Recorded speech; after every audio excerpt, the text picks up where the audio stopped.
Continuing Alcibiades from Plutarch's Lives, translated by John Dryden, revised by Arthur Hugh Clough.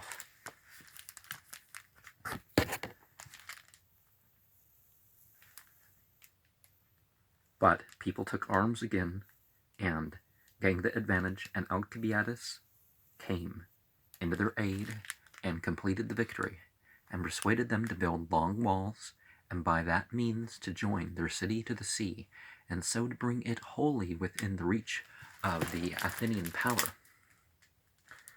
To this purpose he procured them builders and masons from Athens, and displayed the greatest zeal for their service, and gained no less honor and power to himself than to the Commonwealth of Athens.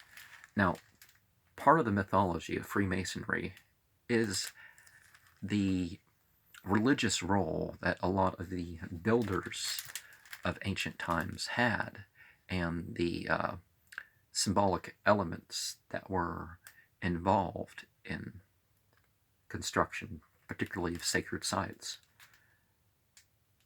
He also persuaded the people of Petra to join their city to the sea by building long walls, and when someone told them, by way of warning, that the Athenians would swallow them up last, Alcibiades made answer, "Possibly it may be so, but it will be little by little, and beginning at the feet, whereas the Lacedaemonians will begin at the head and devour you all at once."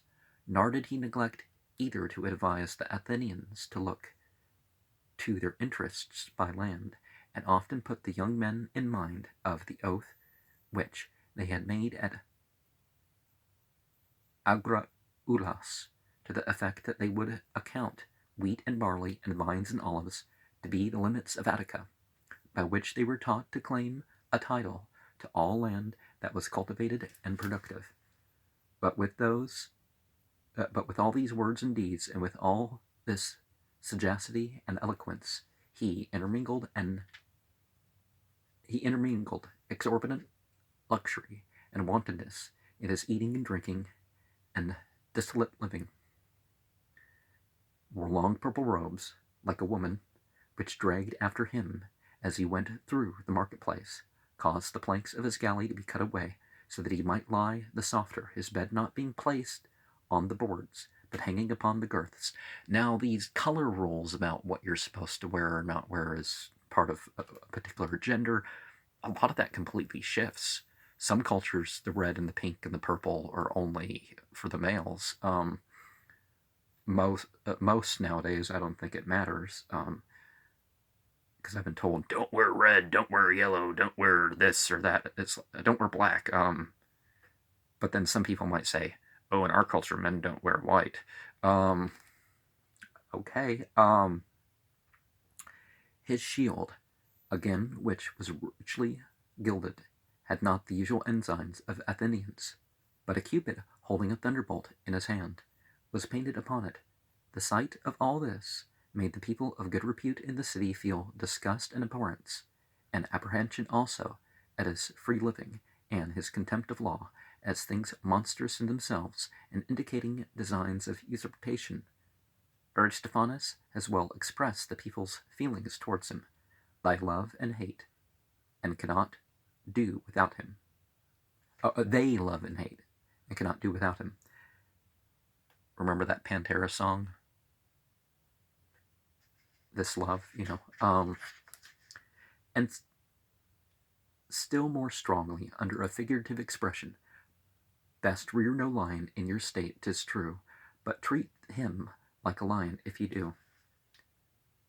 This truth is his liberalities, his public shows, and other magnificence to the people, which were such as nothing could exceed, the glory of his ancestors, the force of his eloquence, the grace of his person, his strength of body, joined with his great courage and knowledge in military affairs, prevailed upon the Athenians to endure patiently his excesses, to indulge many things to him, and, according to their habit, to give the softest names to his faults, attributing them to youth and good nature, as, for example, he kept Agatharchus, the painter, a prisoner till he had painted his whole house, but then dismissed him with a reward. He publicly struck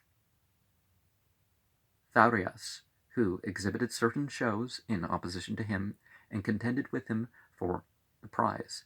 He selected for himself one of the captive Melian women, and had a son by her, whom he took care to educate. This the Athenians styled great humanity, and yet he was the principal cause of the slaughter of all the inhabitants of the Isle of Melos, who were of age to bear arms, having spoken in favor of that decree, when Aristophon the painter had drawn Nemea sitting and holding Alcibiades in her arms. The multitudes seemed pleased with the piece, and thronged to see it, but older people disliked and disrelished it, and looked on these things as enormities and movements towards tyranny, so that it was not said amiss by Archestratus that Greece could not support a second Alcibiades. Once, when Alcibiades succeeded well in an oration which he made, and the whole assembly attended upon him to do him honor, Timon the misanthrope did not pass slightly by him, nor avoid him, as did others, but purposely met him, and taking him by the hand, said, "Go on boldly, my son, and increase in credit with the people, for thou wilt one day bring them calamities enough." Some that were present laughed at the saying, and some reviled Timon, but there were others upon whom it was made a deep impression. So various was the judgment which was made of him, and so irregular his own character, that Athenians, even in the lifetime of Pericles, had already cast a longing eye upon Sicily, but did not attempt anything till after his death. Then, under pretence of aiding their confederates, they sent succors upon all occasions to those who were oppressed by the Syracusians, preparing the way for sending over a great force. But Alcibiades was the person who inflamed this desire of theirs to the height that prevailed with them, no longer to proceed secretly and little by little in their design, but to sail out with a great fleet, and undertake at once to make themselves masters of the island.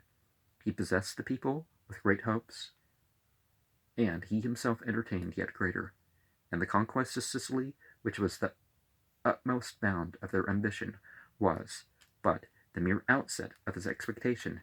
Nicias endeavored to direct the people from the expedition by representing to them the taking of Syracuse would be a work of great difficulty, but Alcibiades dreamed of nothing less than the conquest of Carthage and Libya, and by the access of these conceiving himself at once made master of Italy, and Peloponnesus seemed to be sit like this on my stomach, seemed to look upon Sicily as little more than a magazine for the war. The young men were soon elevated with these hopes, and listening gladly to those of riper years who talked wonders of the countries they were going to, so that you might see great numbers sitting in the wrestling grounds and public places, drawing on the ground the figure of the island and the situation of Libya and Carthage. Socrates the philosopher and Meton the astrologer are said, however, never to have hoped for any good to the commonwealth from this war, the one, it is supposed, presaging what would ensue by the intervention of his attendant genius, and the other either upon rational consideration of the project, or by use of the art of divination conceived fears for its issue, and feigning madness, caught up by a burning torch, and seemed as if he would have set his own house on fire. Others report that he did not take upon him to act the madman, but secretly in the night set his house on fire, and the next morning besought the people that for his comfort after such a calamity they would spare his son from the expedition, by which artifice he deceived his fellow citizens, and obtained of them what he desired. Together with Alcibiades, Nicias, much against his will, was appointed general, and he endeavored to avoid the command, not the less on account of his colleague. But the Athenians thought the war would proceed more prosperously if they did not send Alcibiades free from all restraint, but tempered his heat with the caution of Nicias.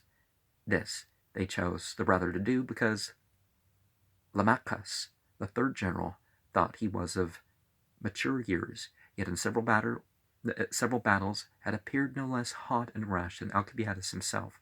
When they began to deliberate of the number of forces and of the manner of making the necessary provisions, Nicias made another attempt to oppose the design and to prevent the war, but Alcibiades contradicted him and carried his point with the people. And one Demostratus, an orator, proposing to give the generals absolute power over the preparations and the whole management of the war, it was presently decreed so.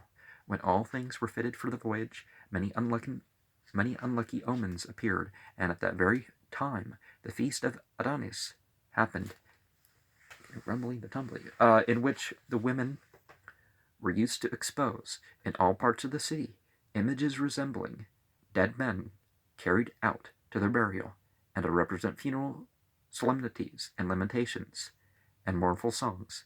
The mutilation, however, of the images of Mercury, most of which, in one night, had their faces all disfigured, terrified many persons who were wont to despise most things of that nature. Well, rather than it being a bad omen, look at the thing and say, well, maybe these entities or at least the graven images don't have the power.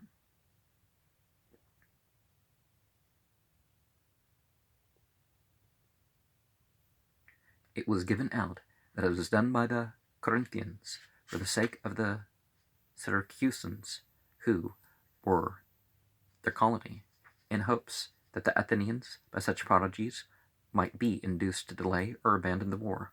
But the report gained no credit with the people, nor yet the opinion of those who would not believe that there was anything ominous in that matter, but that it was only an extravagant action committed in the sort of spirit which runs into license by wild young men coming from a debauch, or perhaps young men who just don't believe in what their people are doing, but they're, they didn't want to say anything. Well, especially after doing that, they would kill them. Because like these cults where people are forced into marriage or marrying, or they accept the marrying of the cousin, the niece and the uncle and the nephew and the aunt and other sorts of marriages that are too close. It's not the preteen. It's not some pre-adolescents. It's not the people in their 30s or 40s or older or something. It's the youth that are the ones that they gain this independent morality even when they were taught something, and then they just they're the ones who turn in their criminal cult or whatever. But the report gained no credit with the people. Well, I mean, there's exceptions, but no credit with the people, nor yet the opinion of those who would not believe that there was anything ominous to the matter, but that it was only alike enraged and terrified at the thing, looking upon it to proceed from a conspiracy of persons who designed some commotions in the state, the council, as well as the assembly of the people, which were held frequently in a few days' space, examined diligently everything that might administer ground for suspicion. During this examination, Androcles, one of the demagogues, produced certain slaves as strangers before them, who accused Alcibiades and some of his friends of defaming other images in the same manner, and of having profanely acted the sacred mysteries at a drunken meeting. What, only the priests are allowed to drink and do spiritual things? And of profanely acting. Where one Theodorus represented the herald,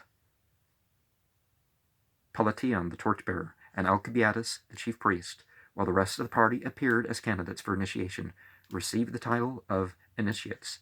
These were matters contained in the articles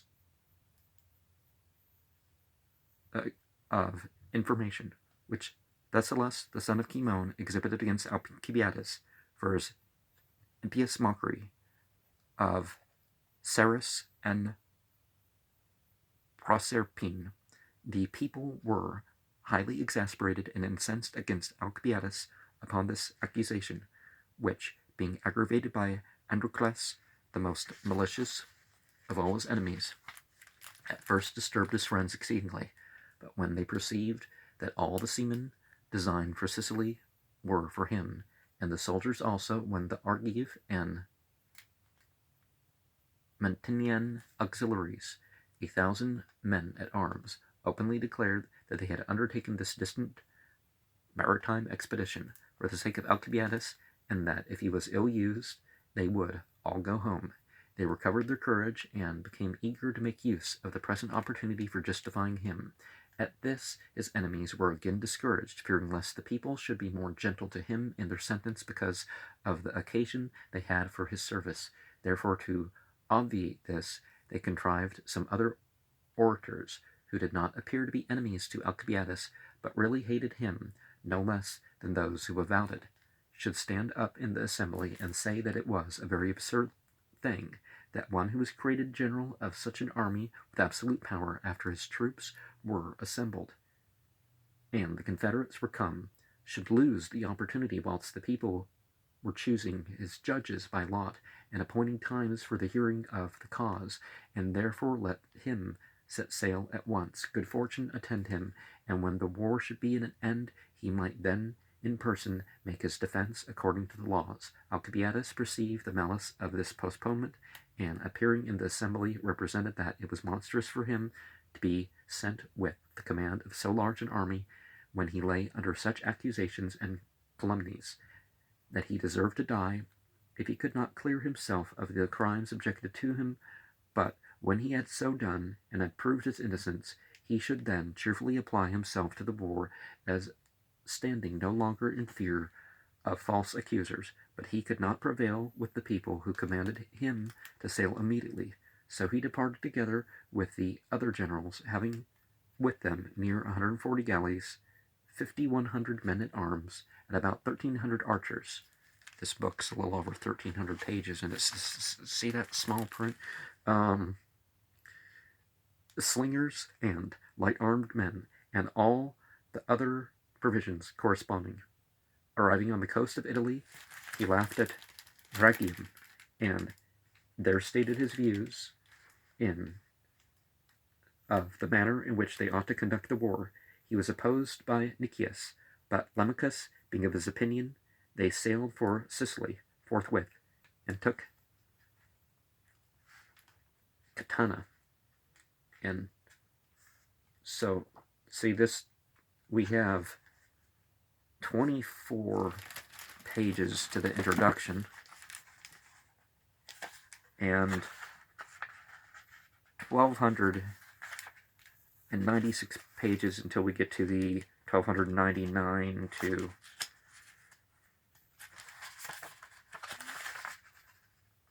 1,309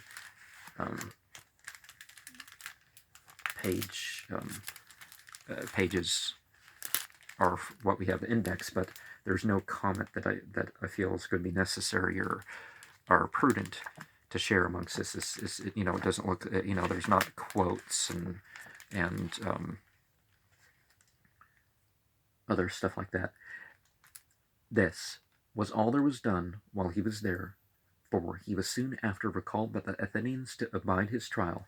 At first, as we before said, there were only some slight suspicions advanced against Alcibiades, and accusations by certain slaves and strangers, but afterwards, in his absence, his enemies attacked him more violently, and confounded together the breaking the images with the profanation of the mysteries, as though both had been committed in pursuance of the same conspiracy for changing the government.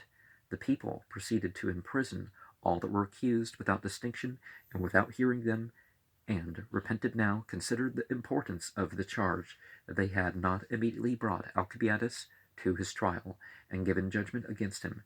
Any of his friends or acquaintance who fell into the people's hands whilst they were in his fury did not fail to meet with very severe usage.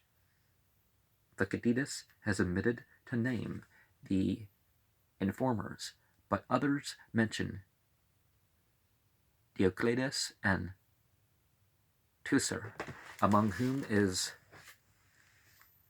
Phrynichus, the comic poet, in whom we find the following: O dearest Hermes, only do take care, and mind you do not miss your footing there.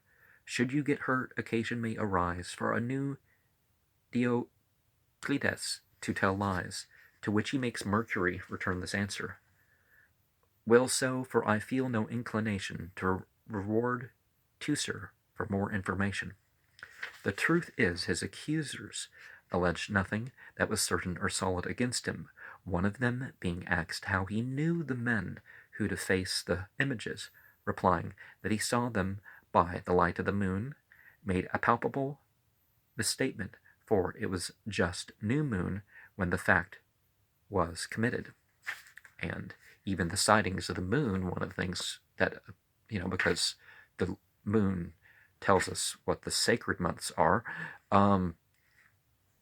it's important, okay, what portion of the sky, and that sort of stuff, and time and all that, so we know whether it's a waxing or a waning moon, and if the bit of light they saw is the right thing, and that's that sort of thing.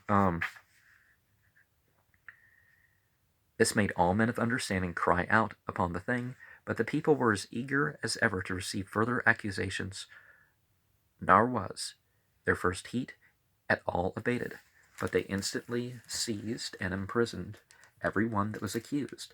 Amongst those who were detained in prison for their trials was Andocides, the orator, whose descent the historian Hellenicus deduces from Ulysses. He was always supposed to hate popular government and to support oligarchy. The chief ground of his being suspected of defacing the images was because the great Mercury, which stood near his house and was an ancient monument of the tribe Agais, was almost the only statue of all the remarkable ones which remained entire. For this cause it is now called Mercury of Andocides, all men giving it that name, though the inscription is evidence to the contrary. It happened that Andocides, amongst the rest who were prisoners upon the same account, contracted particular acquaintance and intimacy with one Timaeus, a person inferior to him in repute, but of the remarkable dexterity and boldness, he persuaded Andocides to accuse him and some few others of this crime, urging to him that, upon his confession, he would be, by the decree of the people, secure of his pardon, whereas the event of judgment is uncertain to all men, but to great persons, such as he was, most formidable, so that it was better for him, if he regarded himself to save his life by falsity, than to suffer the infamous death as really guilty of the crime. Now, I myself have not lied to get out of trouble. Of course, I haven't done horrible things like that, but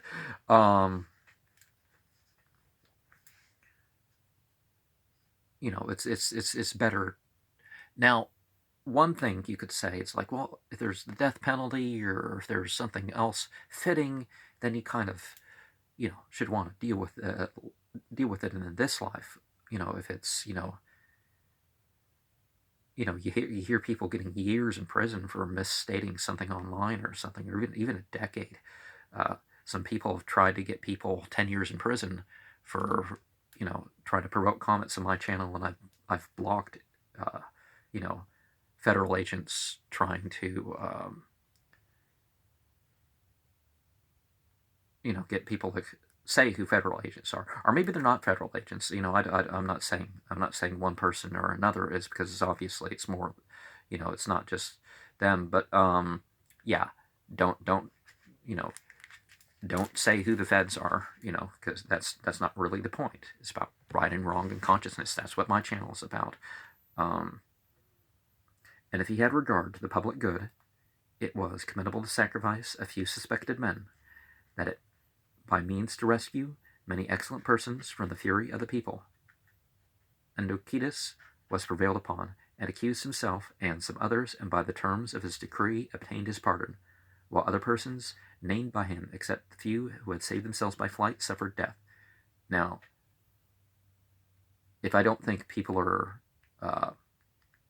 on the edge of committing some federal crime or trying to get people to commit a federal crime, I'm probably just going to leave them. I don't care if a person's a police officer or a FBI agent or whatever. It's like whatever people view my channel. I'm not going to kick people out because of their job. It's only a behavior thing. To gain the greater credit of his information, he accused his own servants amongst others. But notwithstanding this, the people's anger was not wholly appeased, and being now no longer diverted by the mutilators, they were at leisure to pour out their whole rage upon Alcibiades, and in conclusion they sent the galley named Slaminian to recall him. But they expressly commanded those that were sent to use no violence, nor seize upon this person, but address themselves to him in their mildest terms, requiring him to follow them to Athens in order to abide his trial and clear himself before the people, for they feared mutiny and sedition in the army in an enemy's country, which indeed it would have been easy for Alcibiades to effect if he had wished it, for the soldiers were dispirited upon his departure, expecting for the future tedious delays, and that the war would be drawn out into a lazy length by Nicias, when Alcibiades, who was the spur to action, was taken away. For though Lamachus was a soldier and a man of courage, poverty deprived him of authority and respect in the army. Alcibiades, just upon his departure, prevented Messena from falling into the hands of the Athenians. There were some in that city who were upon the point of delivering it up, but he, knowing the persons, gave information to some friends of the Syracusans, and so defeated the whole contrivance. When he arrived at Thurii, he went on shore, and concealing himself there, escaped those who searched after him. But to one who knew him, and asked him if he durst not trust his own native country, he made answer, and everything else. But in a matter that touches my life, I would not even my own mother, lest she might by mistake throw in the black ball instead of the white. And, that's what they do at lodges and stuff if they don't want somebody who's a member, right? When afterwards he was told that the assembly had pronounced judgment of death against him, all he said was, I will make them feel that I am alive. The information against him was conceived in this form. Thessalus, the son of Cimon, of the township of Lachia, lays information that Alcibiades, the son of Clinias, of the township of Scamponida, has committed a crime against Ceres and Proserpine by representing in derision the holy mysteries and showing them to his companions in his own house, where, being habited in such robes as are used by the chief priests when he shows the holy things, he named himself the chief priest, Paletian, the torchbearer, and Theodorus of the township of Phaga'a, the herald, and saluted the rest of his company as initiates and novices, all which was done contrary to the laws and institutions of the Eumolpida and the heralds and priests of the temple at Eleusis. Now, we find in the Quran and in the Hadith, as far as the sayings of Prophet Muhammad, you don't have reference. Yes, disbelief, blasphemy, apostasy, all that sort of stuff is condemned. But you don't have blasphemy laws as something being enforced upon the people. You separate yourselves from such talk and behavior and that sort of stuff. Now, if somebody vandalizes your own stuff or the stuff of the house of the worship, that's different. But, are people saying stuff without authority? Well, then bring the proof that, they're wrong or whatever. But Islam doesn't advocate violence or any of that other stuff against blasphemers and disbelievers and apostates for being blasphemers, disbelievers, or apostates. You know, it's sort of a media thing that people have been making up, right? Because the Bible, has a different approach to that. The Greeks had a different approach to that. Do we have as much religious freedom in America as people like to say we do? He was condemned as contemptuous upon his not appearing, his property confiscated, and it was decreed that all the priests and priestesses should solemnly curse him. But one of them, Theano, the daughter of Menon of the township of Agraul, it is said to have opposed that part of the decree, saying that her holy office obliged her to make prayers, but not execrations. Now, one of the most interesting things in the Bible is that it's, the cursing and the congregation. Alcibiades, lying under these heavy decrees and sentences, when first he fled from Thurii, passed over into Peloponnesus, and remained some time at Argos. But being there in fear of his enemies, and seeing himself utterly hopeless of return to his native country, he sent to Sparta, desiring safe conduct, and assuring them that he would make them amends by his future services for all the mischief he had done them while he was their enemy. The Spartans giving him the security he desired, he went eagerly and was well received, and at this very first coming succeeded in inducing them without any further caution or delay to send aid to the Syracusans, and so roused and excited them that they forthwith dispatched Gylippus into Sicily to crush the forces which the Athenians had in Sicily. A second point was to renew the war upon the Athenians at home, but the third thing, which was the most important of all, was to make them fortify Decelea, which was above everything reduced and wasted